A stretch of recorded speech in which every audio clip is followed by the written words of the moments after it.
grateful to be invited to this forum because it is the first time for somebody like me from the Northeast to be amidst a group like this. It's a solidarity group. So I thank you very much for this opportunity, and I apologize for not being able to speak in Hindi. It's a language that I'm not very familiar with, so I hope that you will pardon me. I come from a region that is, very distant from what we call the mainland India. There is the distance of language, there is the geographical distance, there is the mindset distance, there is the intellectual distance, there is a psychological distance. So I don't know what all to mention, but I only know that when anything happens to us in that region, we feel very isolated, we feel very alone. And I'm so happy that at least today I know who to contact, who to go to if we are in trouble because of the stories that we write. This tyranny of distance affects us in many ways. I come from a region where the word nation is not understood as yet. It's a region where we don't feel, I'm sorry to say, we don't feel fully Indian, where sub-nationalism is stronger, where tribe is stronger than being Indian, where the concept of homeland is very, very strong, and each group is trying to ask for a homeland of their own. And there are so many of these competing identities, competing homeland demands that I don't know how this government at the center can ever deal with this. So what they do usually is they just, they just delay the process, they give you some financial package, they send a team to do some study, but I don't think anyone can really solve the problems of Northeast India. And for that reason, it's also called a conflict zone.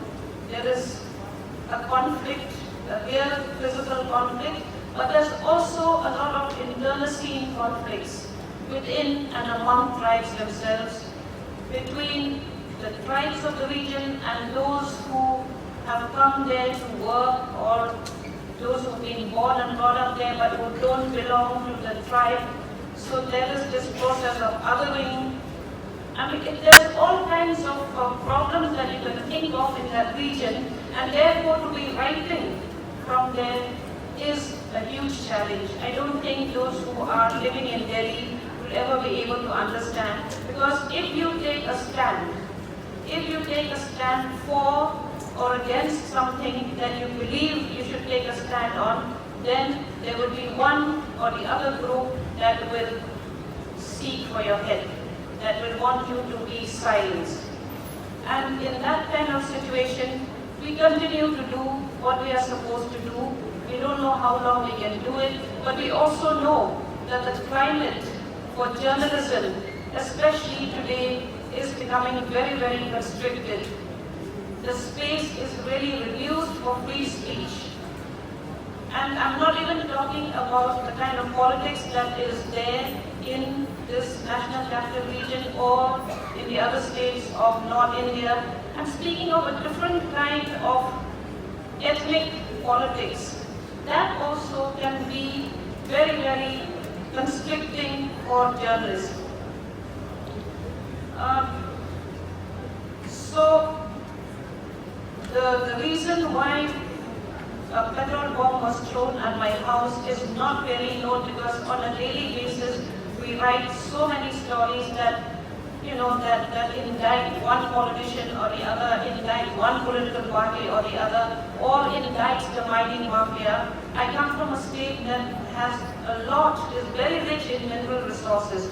We have coal, we have limestone, we have uranium, and therefore you can understand just how much of mafiadom is there in that region. So I had once visited a limestone area where there's a lot of limestone, But the hills, you know, I come from the hills, but the hills are slowly coming down. And there is no regulation, nobody to regulate the mining because land belongs to the people. Government has absolutely no control over land. So if you want to mine, the land belongs to you, you can keep mining. And on a daily basis, about 300 truckloads of limestone goes from the state of Meghalaya to Bangladesh. Over and above the 300 trucks, you also have those ropeways that carry limestone. Then you have a multinational called Lafarge. Lafarge is an international cement company.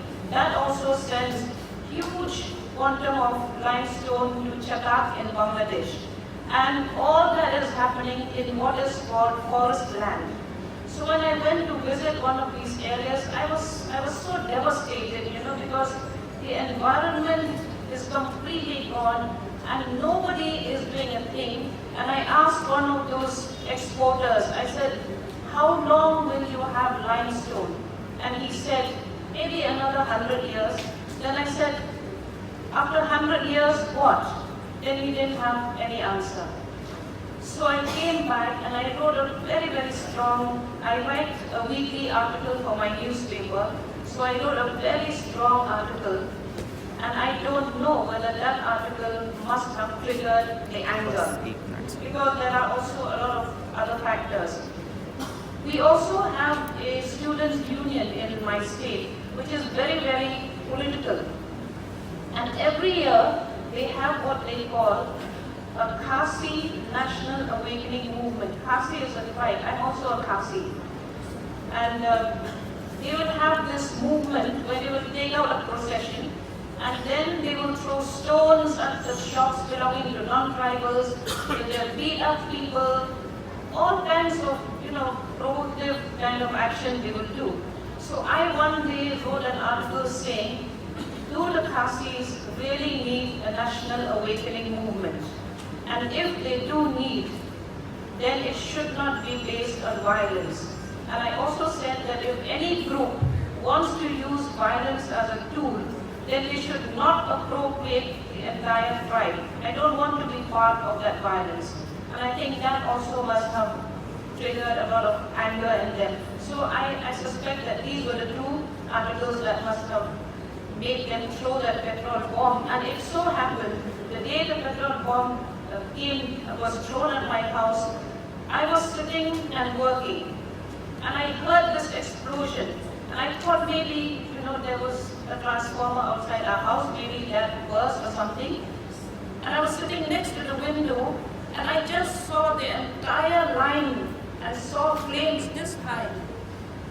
So I was very shocked, and I was at home only with my helper, my maid. My children don't stay with me.